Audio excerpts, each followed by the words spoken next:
Recording time.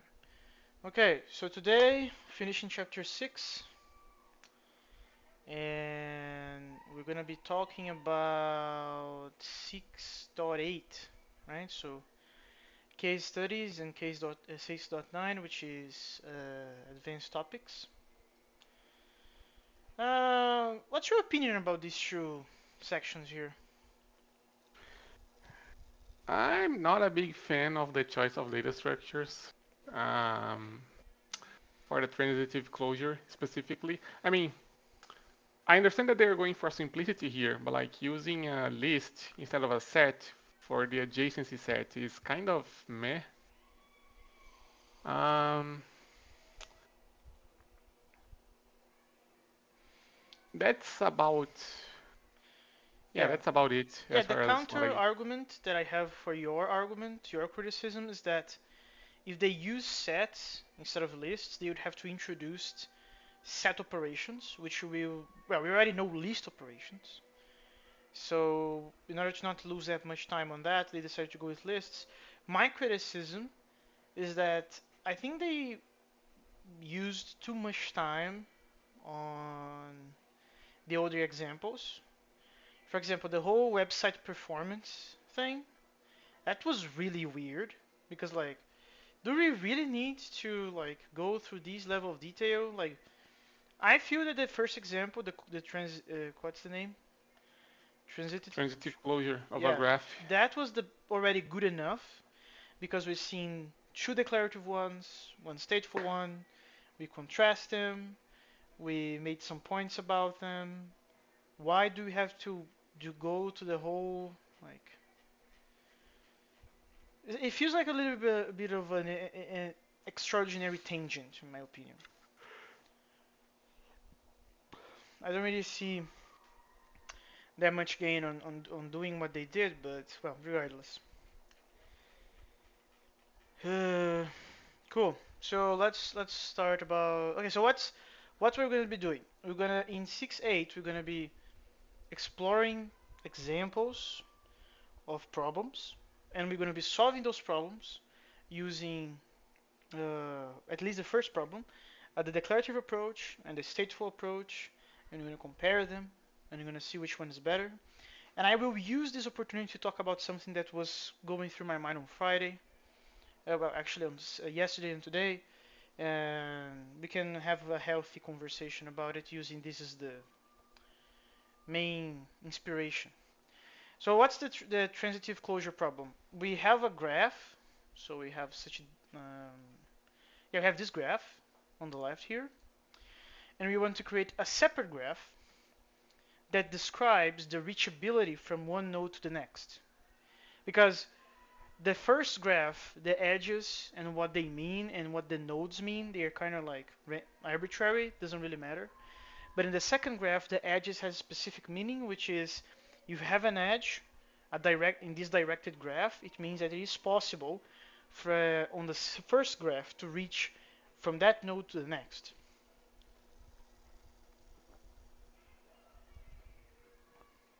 So you can think of the first graph as like I don't know, a distance graph. So imagine the classic airport problem where the airports are the nodes and the edges are the available routes for the planes. And you want to know from which city is possible to go to another which city, and you can use a second graph as a better to rapidly get that information instead of having to do some traverses on the first graph. So there you go. So then there is the section start by stating pseudocode high-level description of what needs to be done. So we have that for each node x in the graph G, for each node y in the predecessor of x in G, for each node z in the successor of x in G. We add the edge, this edge, to our destination graph. In this case, we are using G for that as well, but doesn't matter. Uh, so then there is this image to illustrate the generic case that if you have a node n and the successors are x, y, and z, and the predecessors are a and b, you need to create arrows on the result graph that are from A to X, A to Y, A to Z, and the same for B. I think that's very fair so far, right? Yeah, pretty straightforward. Okay, so then we go to possible alternatives for solutions. The first one is using the adjacency list representation. The graph is a list with elements of the form this tuple, where I identifies the node and S is an ordered list of its immediate successors. Also, this really should have been a record instead of a list. A record instead of a list. Because like you're making a list of pairs where each pair is basically a key and a value, right? So why not use a record?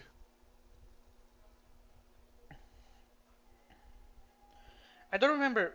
How are we modeling the successors in this case? Like, we have a It's list a it's here.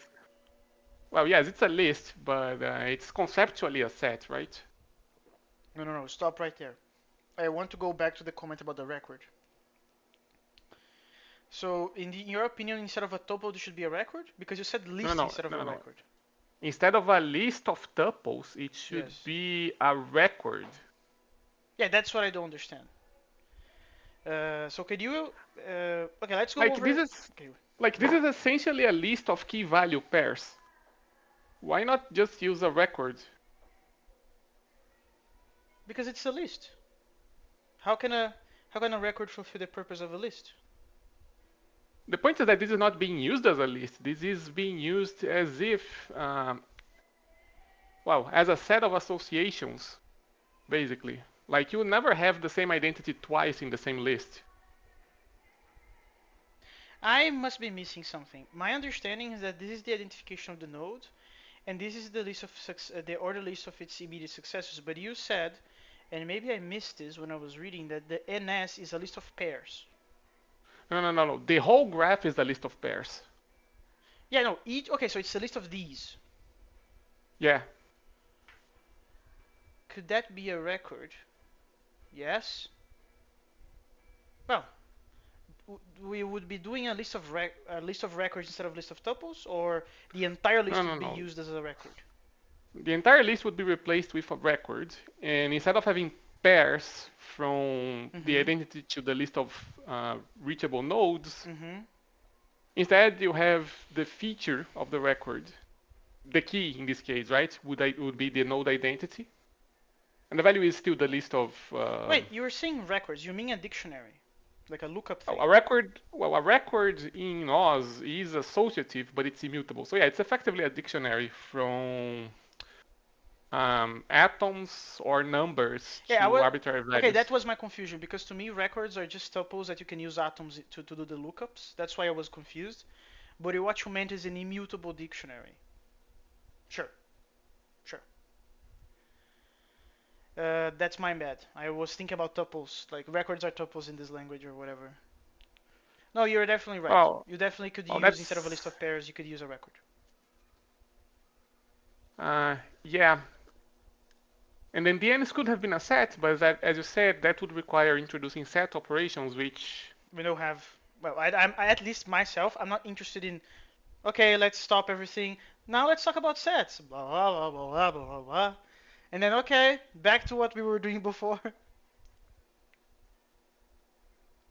like given that this particular segment says that choosing a representation can influence what's the best way to do things, like I think they could have afforded a mention saying, "Oh, by the way, there are better ways to represent these things, but we're going with this for simplicity." I think that would have been That's fair enough. worthwhile as an I aside. would I would say that's a worthwhile footnote.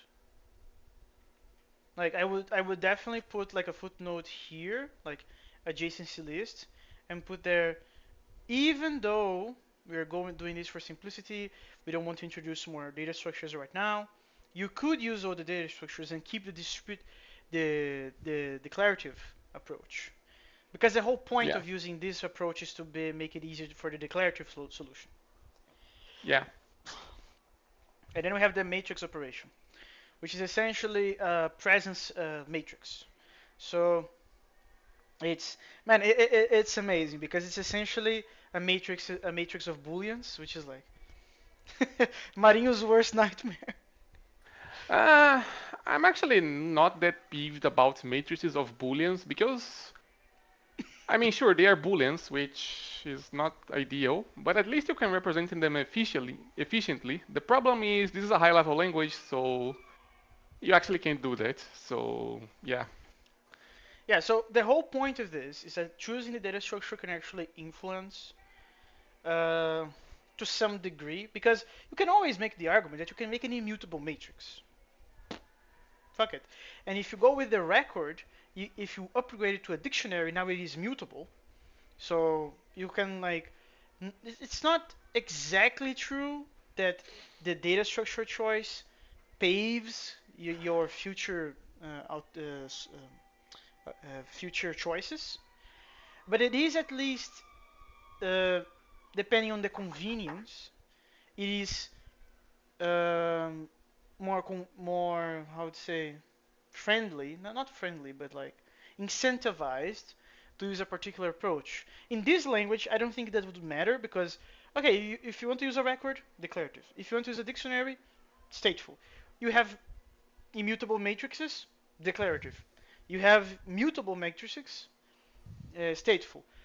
Uh, Even though for example, if we had an immutable matrix, even though that was immutable, maybe it would be like a pain in the ass to make declarative in that way. I don't think that's true. Like I can imagine this algorithm, right? Yeah, this one. Instead of Um, doing what this is doing, it's just doing like a normal fold. But well, yeah, the problem is, I mean, you could definitely use an immutable matrix, but you wouldn't be able to do that naively just using tuples because that would be inefficient actually. So yeah, you would need some library support to do well, we that, but also it's have an doable. example of this because we're gonna see three versions of three algorithms to do this, in which two are declarative, one is stateful. The stateful is by far the easier to read, in my opinion. The first one, declarative, is the middle ground, and the second declarative is hella worse. So this goes into the portion of like, it's not that you can't do it. It's more about what are you really gaining by doing that way.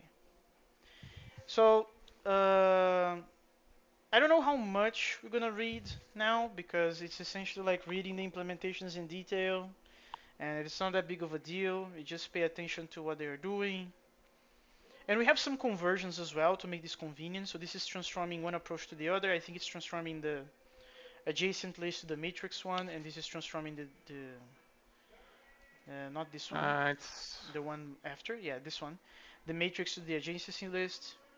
So it's I think this fine. is doing that mostly for the sake of uh, being convenient when you're interacting with it, because like writing out an adjacency list by hand is much easier than writing a full matrix, right? Yeah, yeah, yeah. And then we go over the whole. Okay, with that's the beginning of the algorithm. We have still this portion of the pseudocode. And then we go one by one fulfilling what is required to make that happen.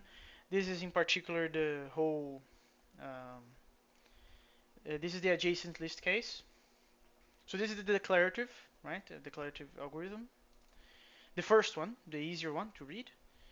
I don't think it's that big of a deal.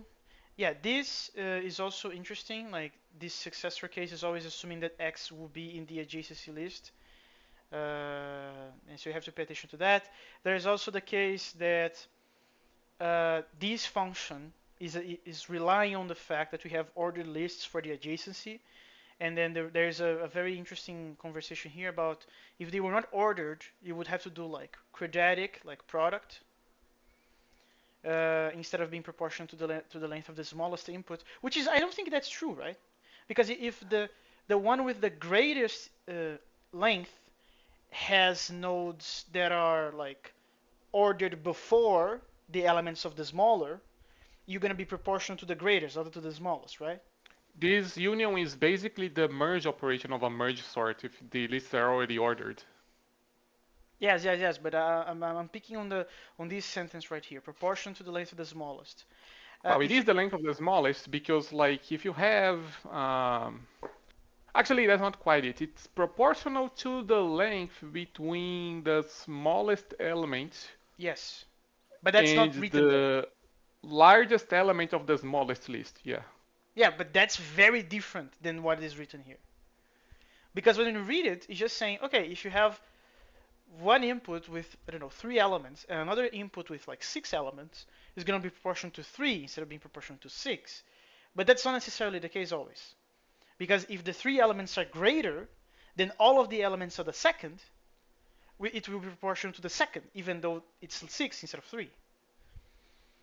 So I think like you just execute a couple of iterations of this because this is a recursive function, and you're gonna see that it's actually more detailed than that. This sentence is a little bit misleading in my opinion. I would actually rephrase it. Not I don't know about how Marinho said it because I also think that's kind of confusing in a way. But Well, it's it's confusing, yes, but it's also the most precise. precise. Yes, it is precise. That's very true. But yeah, anyway, I don't think it's worthwhile going through step by step. What do you think? Do you want to go step by step on this? Uh, Is that worth the Not time? really, no. Yeah, so I would instead. Okay, let's go to the stateful before I make my do my pitch. Uh, yeah, yeah. This is the second declarative version, so let's just skip that. Yeah, this is much easier to read. Like, I understand that we are all pure functional folks here, and we like declarativeness with our hearts. But we understand that it's not because it is our first intuition on how to solve a problem that you should definitely go with it always. I think this book already makes the case, made the case that there are problems that are easier to solve if you have state. And I think that's very fair, and I think that removes the dogmatic approach that sometimes we can be interpreted as being dogmatic ourselves. Let's say that way. Um, Um, but yeah, although to be fair, you could use an immutable array and that would just become a nested fold, right? Which is also not that hard to read. I would say the same. Um, that well, these 3 4s, like only 2 are showing here, but these 4 each will also become these 4. So it's a triple 4. Yes, you can do that definitely with a triple fold instead. That's very fair. And then there's the second declarative version, which I confess I don't think I understood as I should probably, because the high level description is uses a series of tuples to store the successive approximations of the transitive closure. We use a tuple is a record with fields numbered consecutively, so this algorithm is restricted to nodes whose numbering starts from 1.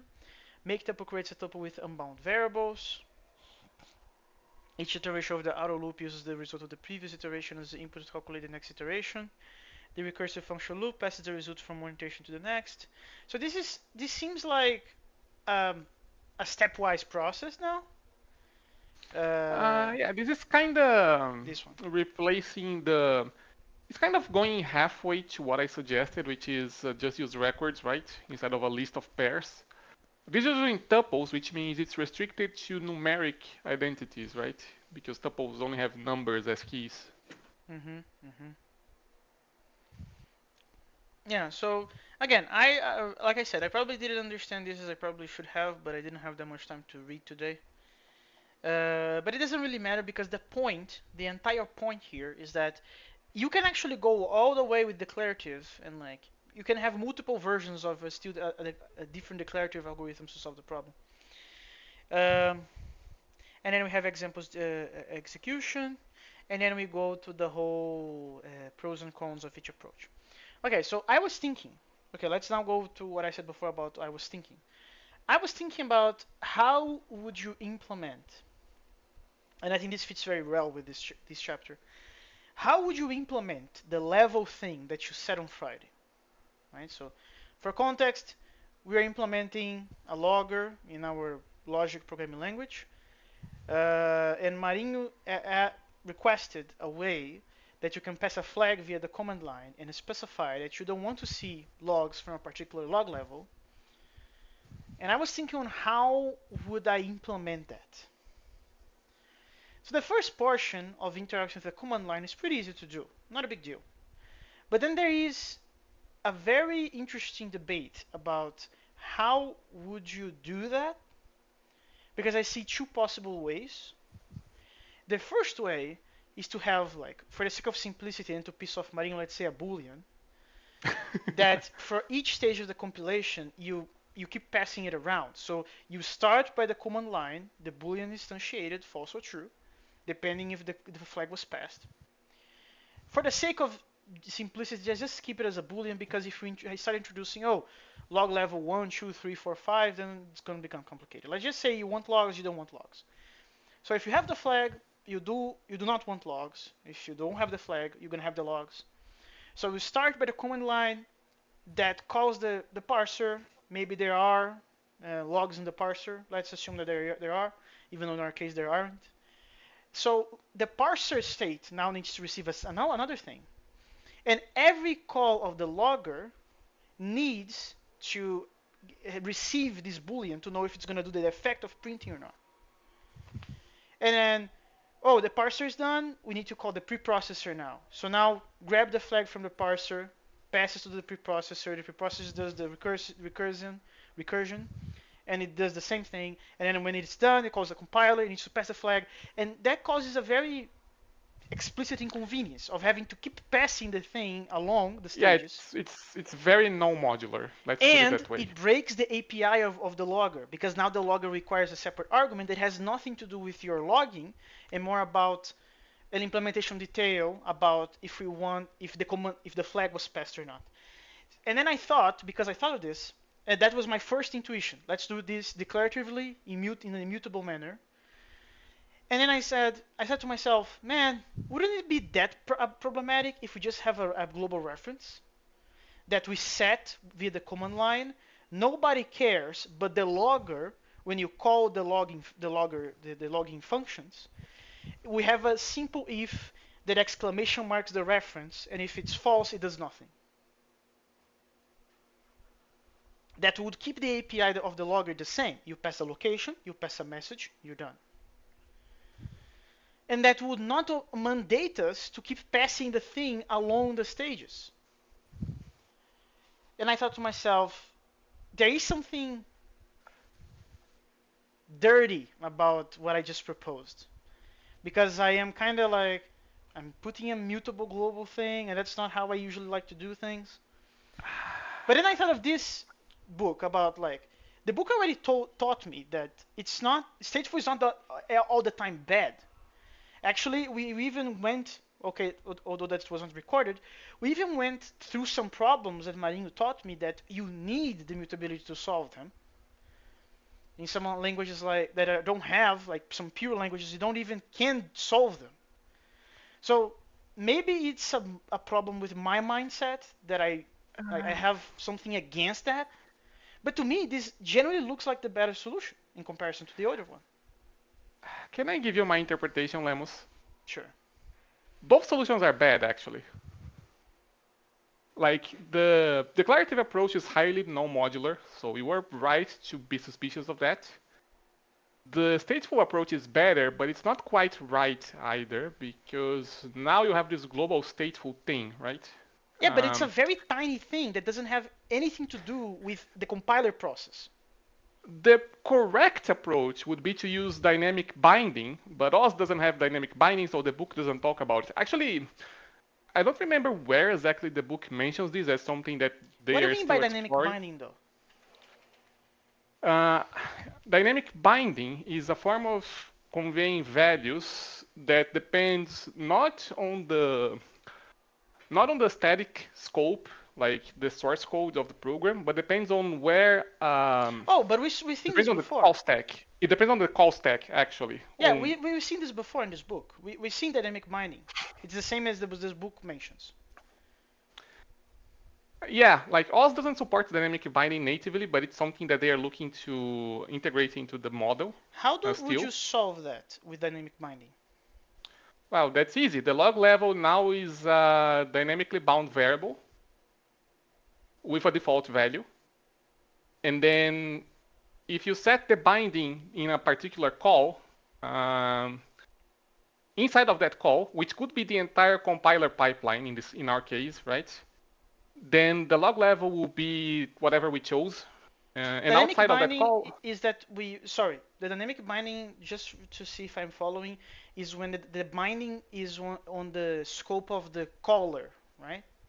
Not where it was defined, but oh, the caller called something and previously bound something with a particular name. I'm going to use that version of the binding instead of the one before. yes. Yeah, I remember that. Yeah, in this case, actually, dynamic binding is the correct solution because you don't have a mutable thing, but you still have an effectful way, a modular way to set the log level without passing a bunch of extra arguments around. Dynamic binding versus a global mutable thing. I think I prefer the global one because dynamic binding seems worse to me in particular because this means that now I have to care about logging my shit and remembering to make the binding properly. Well, we would still have to remember to set the global properly if you use a mutable state. No, I wouldn't. I would do that only You will. once. I no, No, I no, you wouldn't. I would that you would do would. that only once Well, in then my my program. counter argument is you can set the dynamic variable once, and the entire program is in the scope of that binding. Oh, so you would do just like the program starts immediately after Check. the command line parsing happens. You would immediately set it. Yeah. I see. I see. Well, but then effectively it's the same if you could do that, no? Because the whole In problem with our having it global is that there is another piece of program in another place that you need to care about. That's the problem with in our globals. well, in our case it is because the compiler is single-threaded, but when you get concurrency into the picture, then it changes actually. No, but it wouldn't change because if we're gonna make the compiler any concurrency, we would do that after either doing the dynamic binding or doing the global variable binding. We would do the concurrency immediately after that. Well, as I said, in our case, for the compiler, it doesn't matter. But in general, the difference between the two is how they behave under concurrency. Because That's what very true. happens what happens if you have different parts of the program that want different log levels? No, no. If we introduce concurrency into the equation, I cannot stand the global thing. I understand the problems with that. I'm very in favor. Well, I would be very in favor of the dynamic binding approach. But that if is like the keyword is if concurrency is in the picture. We are not only making like remaking a compiler, which means that we are definitely not going concurrent, and then even if we did have the entire compiler sequentially done, we would have to have discussions about this is a Prolog-like language. The sequence matters. So what are we going to put concurrency on? I don't know if that would ever happen. But I Uh, can see your argument. I definitely can see your argument. But then the question becomes, in a language like OCaml, can you pick between those? I don't know can you? if yeah. Do you have those two options in OCaml? I don't recall off the top of my head if there is like native support for dynamic binding. But OCaml does have the limited continuations, and you can implement dynamic binding in that. So you But are we gonna probably introduce there's continuation probably just for that? well, we wouldn't use them directly. We would just use them for dynamic binding, actually. Dynamic binding using a ref cell.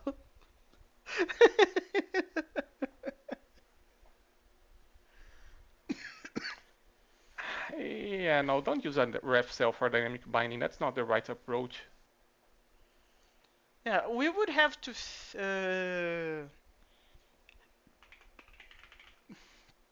Yeah, we would have to go through the limited dynamic binding. Oh, that's Kislyov's website. Yeah, I remember reading this. Okay, anyway, so Marinho actually proposed a third solution, which is okay, there's actually another way to do this.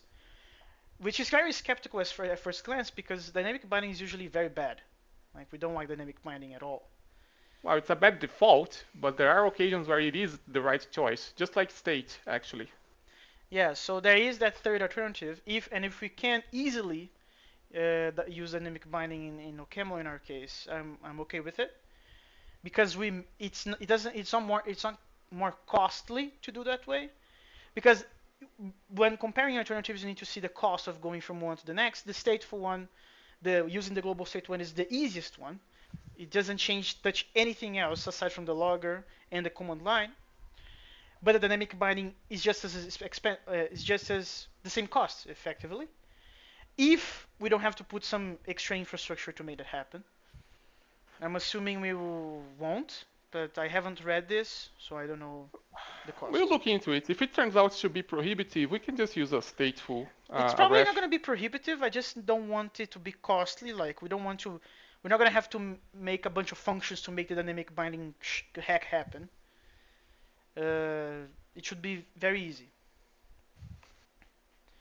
It should be very easy. And just for contrast, the opposite of dynamic binding is static binding, and static binding is when we're going to use the binding that was declared the in that scope.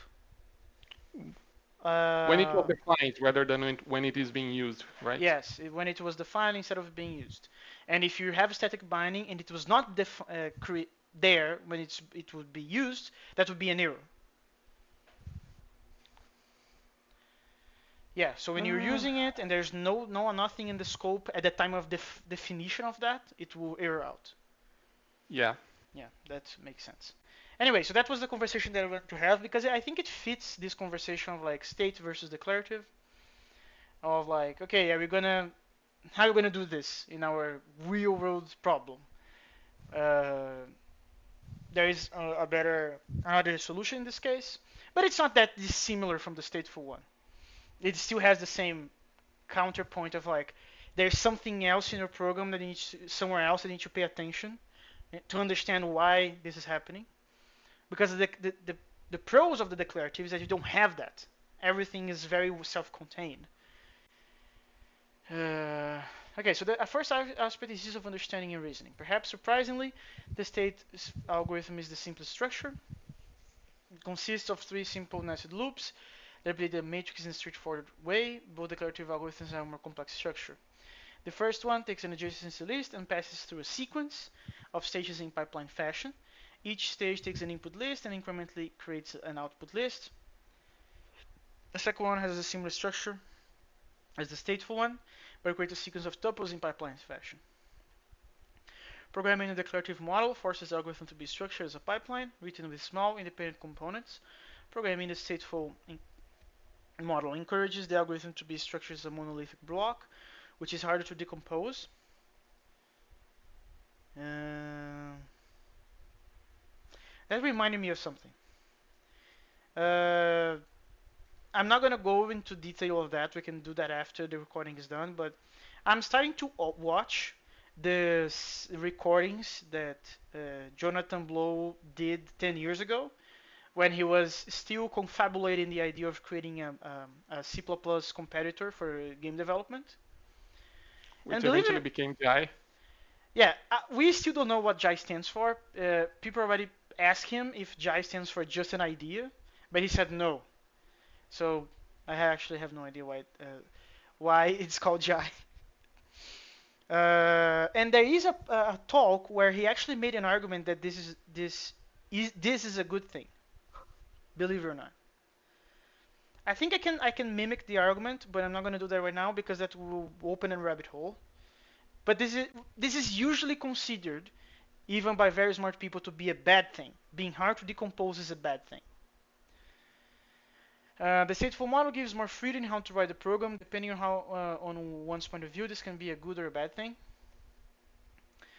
Then performance, runtime and memory use. Both algorithms have the same running time and active memory sizes.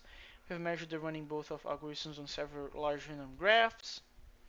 And then there is some statistics here. So there are some cases in which one the declarative one is better.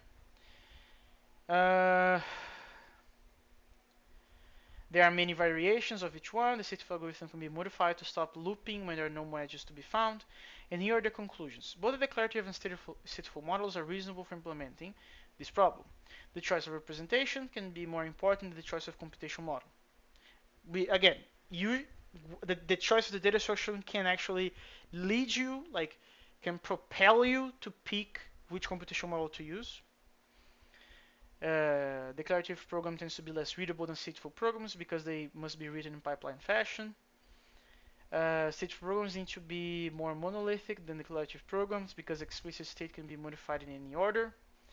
It can be easier to parallelize the declarative program because there are few dependencies between its parts. So this is actually the main advantage of the second version that we haven't gone through in detail, but is this one. And it's very easy to make it concurrent. But this is because declarative concurrency is way easier than whatever the concurrency. So we're just exploiting that fact. Yeah. Although declarative concurrency relies on the fact that you need to have the dataflow variables in your language. So if you don't have that, you're already kind of like. This is actually maybe one of the saddest conclusions. Maybe the reason that people don't know this is because most languages don't have dataflow variables at all. Which means that you it's very unlikely that you would know that if you have that and you have very like cheap thread creation, you can just have declarative concurrency and just like fuck it. So maybe that's one of the things. Maybe if more languages had dataflow variables, more people would know that. I believe, but we don't, so they don't know. Yeah. And then we have the second problem, which is word frequencies. And then we already seeing this version of the solution of this problem using the declarative version. We now go through the stateful version. Nothing like the stateful version is to pass just one argument as input to each procedure that uses dictionary. The reason is because we're going to mutate the hell out of it, so we don't need the output. The declarative version has to use two arguments to these procedures, one for the input dictionary and one for the output dictionary, what I just said. And then nothing to say about that. Generating random numbers, this is to throw a dice. And again, this is where I don't understand like why we have to go through all of this to make the in this chapter. Doesn't seem to add that much. It feels like what Uli said about the random tangents. This one felt like a random tangent. So we're going to talk about, okay, what are the possible approaches to creating random numbers, which is, granted, a very interesting problem by itself, because we have the requirement that we want to be able to reproduce things, but we want them to be random. So how do you solve that? How do you get the numbers to be random anyway? So you can use the thread scheduler to be the generator of the probability distribution. And then we can also use electric circuits noise, which is actually kind of funny because I don't know if this is even a thing. Like, do we have sensors that allow us to actually have the data for that? Well, they Like, might. in a PC, in a normal PC, like commodity computer, can you actually like measure this in an easy fashion? I really don't know. I don't see why it wouldn't be possible, but I don't know if current PCs have that feature. No, it's not about possibility. It is definitely possible. I just don't know why would you ever, I don't know, would you ever sell a commodity computer that has this capability? So, like, Well, cryptography. yeah, but wouldn't you just sell special hardware at that point? Like, what are the customers that would be interested in buying a computer that can measure the noise of the electric circuits? People interested in cryptography. That's not your average consumer, right? Not people interested in cryptography, people using cryptography. That's an important distinction. Sure thing. Using cryptography, developing cryptography, doesn't matter. That still doesn't sound like the average consumer. So the book says in a way that you can just open a terminal and get this out. I'm pretty sure you can actually under Linux. Okay, so I was right. There is There are sensors in your commodity PC that allows you to get this data. Let's see. Yeah, there's a thing called dev random, if you were not aware of it. It's But kind of like dev null, but it generates random numbers instead. okay, but that is like any computer under using Linux can have that, and that is definitely using the electric circuits noise detection. Those two Um, premises are true. yeah, they collect things from device drivers, like mouse movements as well. Like that's actually one reason why when you're generating like private keys in GPG, it asks you to move your mouse around. But that's not the same thing as electric circuits. Like moving your mouse is not the same thing as the noise that is generating by your motherboard, but by the nature of how electricity in those circuits work. That's not the same thing. I'm not saying they should not ask for you to move your mouse. That's actually great because it means that you don't need to actually collect the data of the circuits. You can just use your mouse. That's great. But I'm like, this is very pedantic. This is very like specific. Uh, because yes, your motherboard right now, and your GPU and your processor and the RAM, they are all generating some noise that we usually don't care about. It's probably just heat at this point. Uh, Okay, apparently there is actually specialized hardware to generate random numbers. which makes more sense to me. Like that sounds like specialized hardware for sure.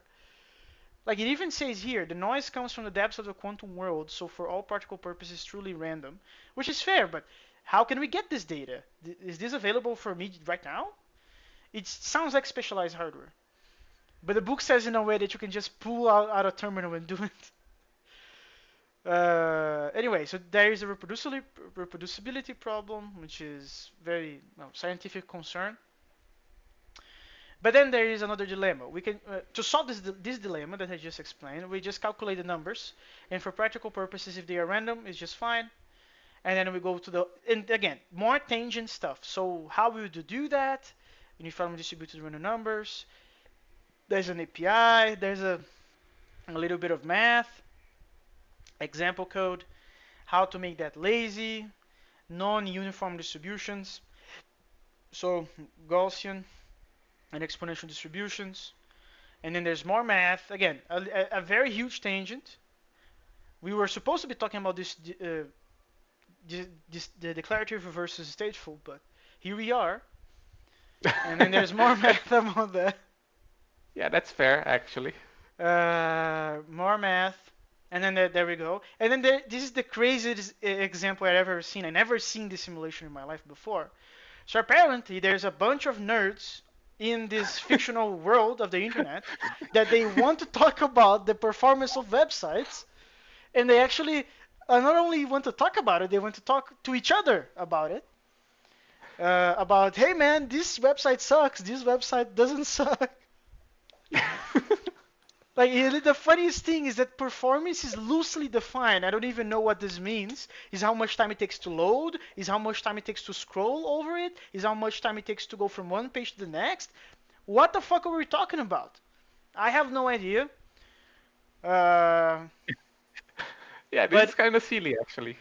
yeah, but we want to satisfy these very autistic nerds in this hypothetical world. And then Look, this line about assume there are n websites with equal content. That sounds to me like spherical cows in space in a vacuum. yeah, it's insane. And then we're gonna simulate the word of mouth of the nerds. So then we have these premises here, which like whatever.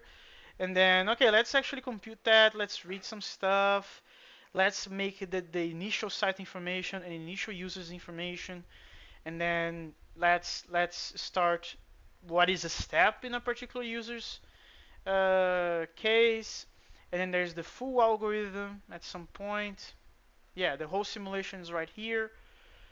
Um, and what is the result? Which is also incredible that there is data about it. So Running the above simulation so that the number of non-zero sites decreases smoothly in inverse exponential fashion from 10,000 initially to less than 100 after 83 rounds. So this means that out of 10,000 websites, only 100 of them don't suck after 83 rounds. Average performance of user sites increases from about 40,000 to more than 75,000. Also, another silly thing, this assumes that the performance will never degrade if more people use the same site. Yeah, and it assumes that they can talk to each other in like a global fashion, like everybody knows everybody. So it's very weird. Um, yeah, and this sentence is also very weird because it means that the performance of the sites changes as the simulation No, goes no, no. along. Which what this No, means? this is the average performance of the user sites. That is the sites that the users are actually using. Exactly, the Because they are performance of the site is changing. no, no, no. The average performance, that is, as the users migrate to sites with better performance, the average performance of the sites used by all the users goes up, right? Ah, okay, that's different. My bad. And then we discover in a very non-surprising fashion that after that the best sites will quickly be found and the worst sites will quickly be abandoned because of the word of mouth propagation of the nerds. Our simulation has some simplifying assumptions. Oh, well, the entire problem is weird. Uh, and well, again, a very I don't know what the heck this has anything to do with what we were supposed to be talking about, but here we are.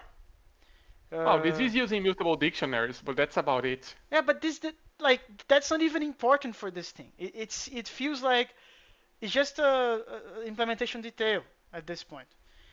But anyway, and then we go to 6.9, which is advanced topics. This is actually interesting. Well, not that I'm saying that this is not interesting, but I have no idea why this is here. Stateful programming has some strong limitations due to the use of explicit state. The main limitation is that the programs are sequential. Well, in theory, they are born sequential. You can make them concurrent, but that Well, we are involves we're not using a stateful concurrent model yet, so that's why. yeah, but it definitely will. Like, and you don't even need to read further to know this. If you ever use p-threads, you know that. Uh, that this is definitely on the horizon. Uh, and it's not written here, but the problem is that stateful concurrency is hard to reason about. Well, this has been mentioned already, Not in but yeah, here, it is but yes, it was not mentioned in this in two chapter, but yes. sessions ago or something. We're gonna see that in chapter 8 apparently. So, which makes sense. Chapter 7, when I know already it's gonna be OOP, and then apparently on chapter 8 we're gonna add concurrency to it. The real world is distributed. This is just an extension of the same argument because if concurrency is hard with statefulness, making it distributed should be even harder because uh, if it's hard That's to what have multiple threads or processes on the same computer, if it's stateful, it should not be a surprise that if the processes are in multiple computers, it should be hard as well. Of course. it should be even harder actually. Yeah. So apparently in chapter 11 we're gonna see these in more detail. In a distributed system, the store is partitioned into separate parts. Within one part, the store behaves efficiently as we have seen. Between parts, communication is many orders of magnitude more expensive.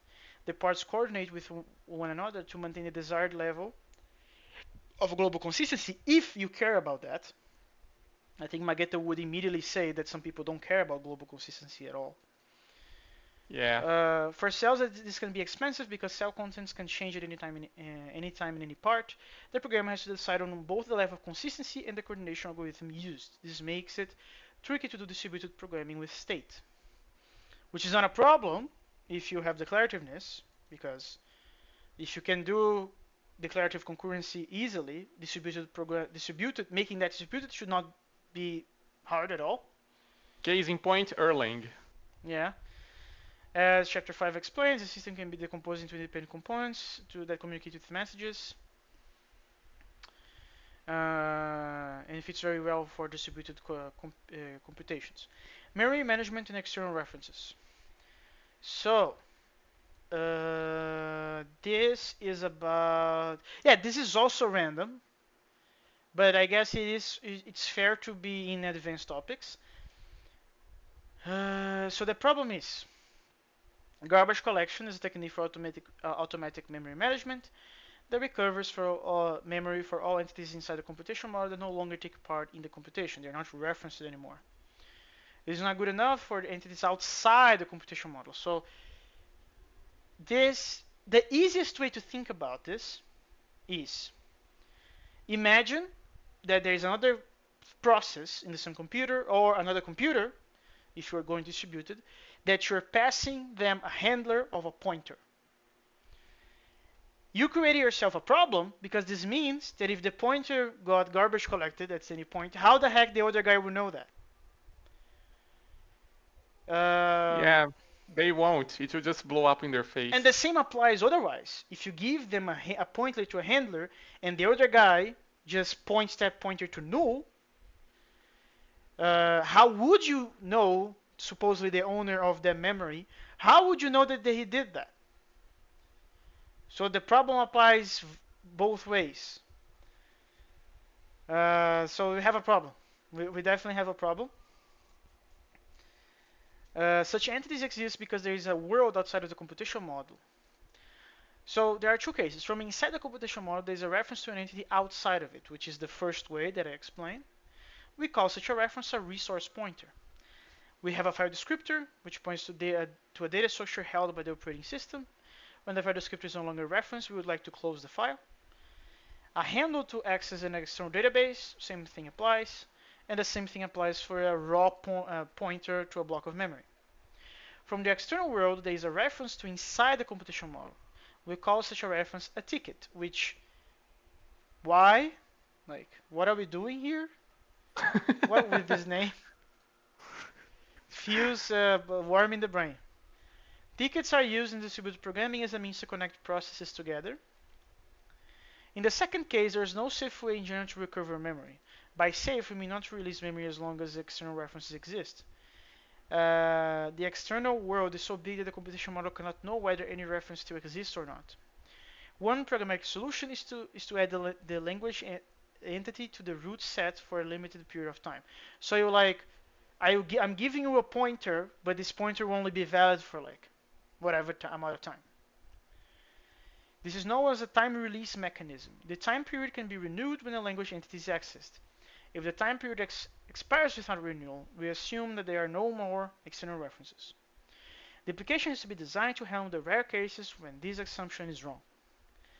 In the first case, there is a simple solution based on parameterizing the garbage collector. The solution, called finalization, gives the ability to perform a user-defined action when a language entity has become unreachable, which, at first glance, it seems like fine. But the problem is that to fix that, they are giving you a full lambda, which, well, I can launch the missiles, but if you give me a lambda, why not? Yeah, So probably you should not give that amount of power to the programmer. but if you don't do that, then what can they actually do? I would rather give you a set of atoms in which each atom is a key to a predefined function that you don't have access to. But if you have Uh, the atoms, you can just dereference the functions, no? no, because the argument that I'm expecting you to pass to finalize instead of being a procedure is an atom. And I can check that in the body of the register function. Well, you can. What do you mean? Oh, you mean. Right. Basically, you want the finalization mechanism to be an object that has Yeah, predefined methods, yeah, and you cannot do anything other than call one of those, basically. yeah. You can think of it like that, because giving you the ability of doing a lambda, The uh, problem, Lemos, is that then the language has to be omniscient. It needs to foresee all of the possible resources that the user may need to I clean understand. up. That's the trade-off that I'm doing. I'm like, the language needs to know way more, needs to be aware of way more stuff now, which you may say this is not feasible on the long term because how do you know everything is going to happen in the future anyway? So why not just give you a lambda then? That's fair enough, but my first intuition is that wait a moment, I will have full control of what the fuck is going to be able to happen. Mind you, most OO languages have this feature. Fair enough. My concern is the same. This is implemented by the system module finalize. So this is how it works. So registers a reference X and a procedure P. So when X becomes otherwise unreachable, which you're not going to know, right? So this is still on the algorithm of the garbage collector. But Also, doesn't Rust's drop basically fulfill the same role? I have no idea. I haven't used drop in Rust. But when the X becomes unreachable, we're gonna give you the reference, and we're gonna call you the procedure that you defined yourself, the lambda. And during this execution, X is reachable again until its reference is no longer accessible. So what this means is that on the scope of this procedure, you can count on X being reachable, even though the trigger was being unreachable. So that's kind of counterintuitive, but okay. Finalize every GCP register procedure P to be invoked eventually after every garbage collection. The keyword here is eventually. So in both of these operations, you cannot rely on how soon after the garbage collection the procedure P will be invoked. It is in principle possible that the call may only be scheduled several garbage collections late if the system has very many live threads and generates garbage at a high rate. There is no limitation on what the procedure P is allowed to do. This is because it's not executed during garbage collection when the system internal data structures can be temporarily inconsistent, but is scheduled for execution after garbage collection. So P can even write for X and in itself call finalize.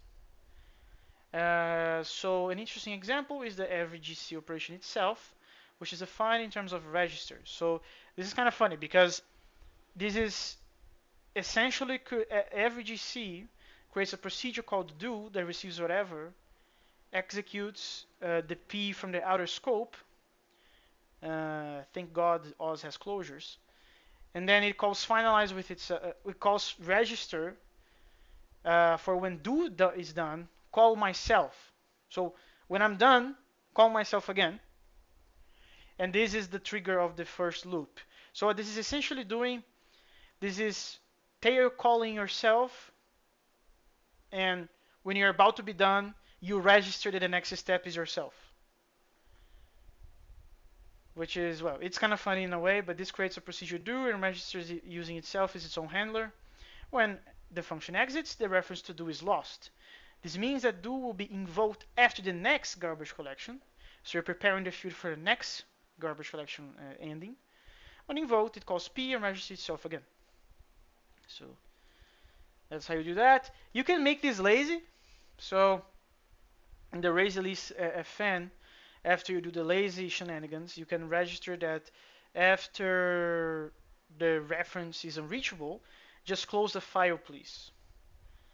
And this is just the calling the lazy version.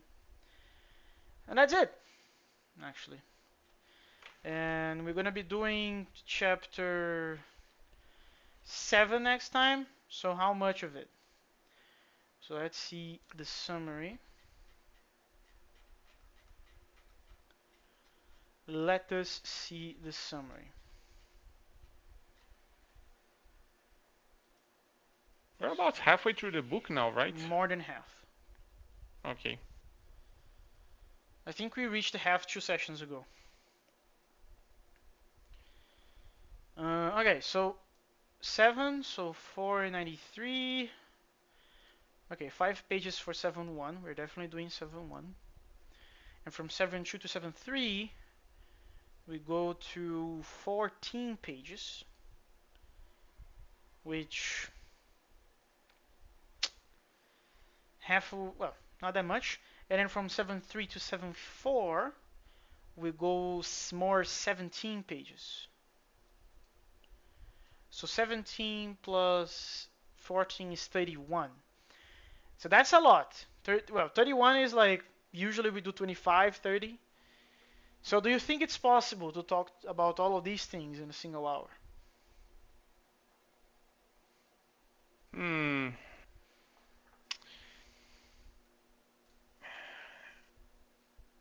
I have a feeling we're gonna spend quite a bit of time on 7.1 and 7.2.